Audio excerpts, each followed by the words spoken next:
This is a demonstration of the Eddie Kramer Drums plugin from Waves.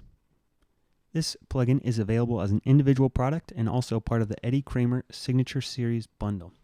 In this video, I'm going to demonstrate how the plugin sounds processing some audio from a multi-track recording of some drums. Next, I'll go in and show you how the plugin sounds on the individual tracks, so you can A/B it back and forth when I bypass the plugin to hear how it sounds. Next, I'll discuss the features of the plugin and then give you some of the technical specifications as well at the end. So here we go. This is what it sounds like. What I'll do is bypass the plugin to begin with, and then as I play back the audio, activate the plugin and go back and forth so you can hear how it sounds. What I've done is use the plugin in a very typical or conventional fashion, in the sense that I have a multi-track drum recording here with different instruments: the kick drum, snare drum, toms, hi-hat, overhead mics, and room mics. What you do to use the plugin is just open it up, select the appropriate instrument for the track that you're using. For the most part, I've just used the initial settings, and I haven't even gone in and played around with a lot of these things for my particular track. Let me play it back so you can hear how it sounds.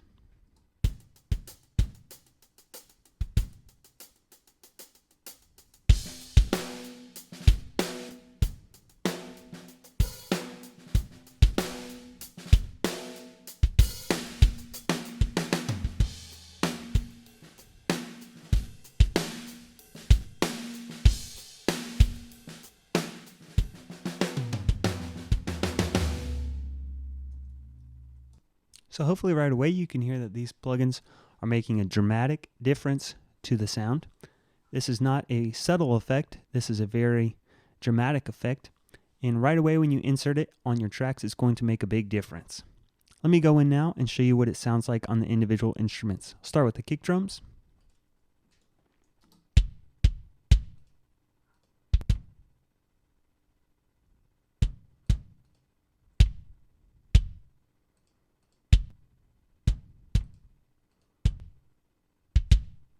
Also the snares.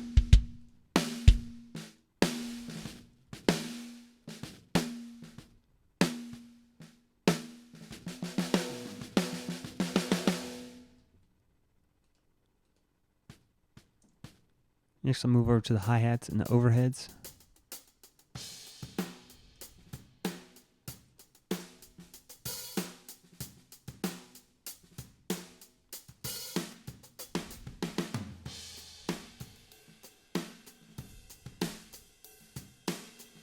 And the toms.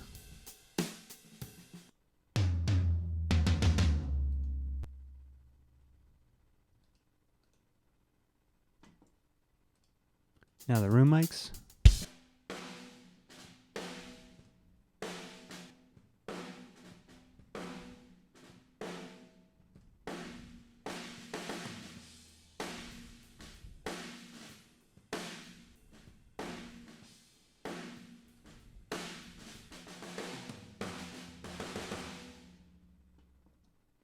Next, let me discuss the features of the plugin. So, for one plugin, there's actually very many different settings that you can use for the different instruments.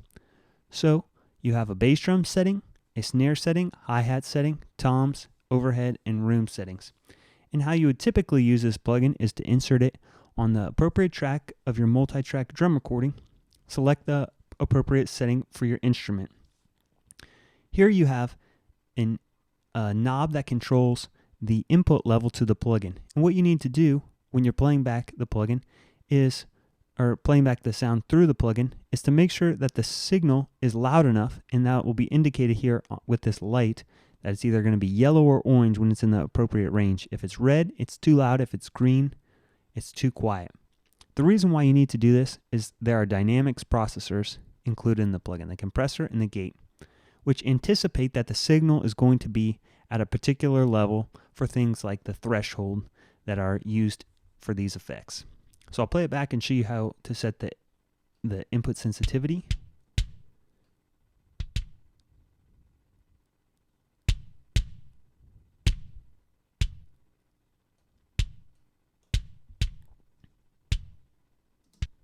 that's really all there is to that. The rest of it is just playing around until you like the settings that you have. So there's a compressor, a gate, and then you have over here an EQ with a treble and a bass control. Up here at the top, for some of the settings, there's an effects where you can add in some reverb. Then you have an output knob down here that controls the volume that's leaving the plugin.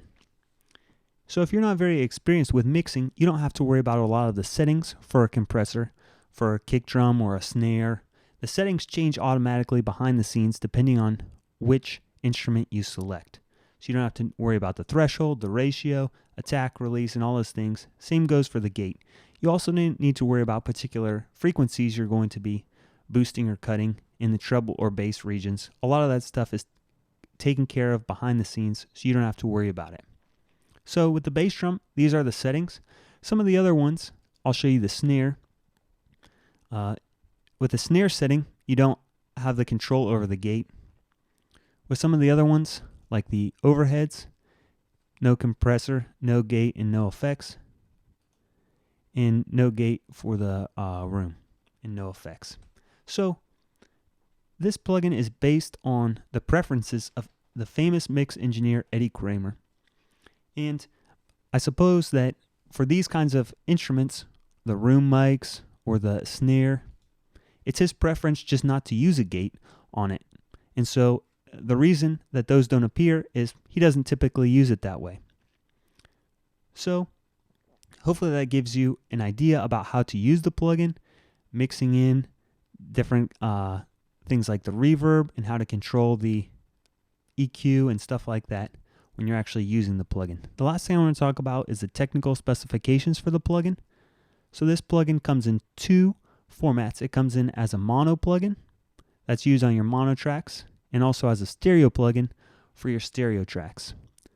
This plugin is compatible with both PC and Mac platforms. It supports RTAS, Audio Suite, VST, and AU plugin formats. And finally, you can use it up to 96 kilohertz sampling rate with 24-bit processing.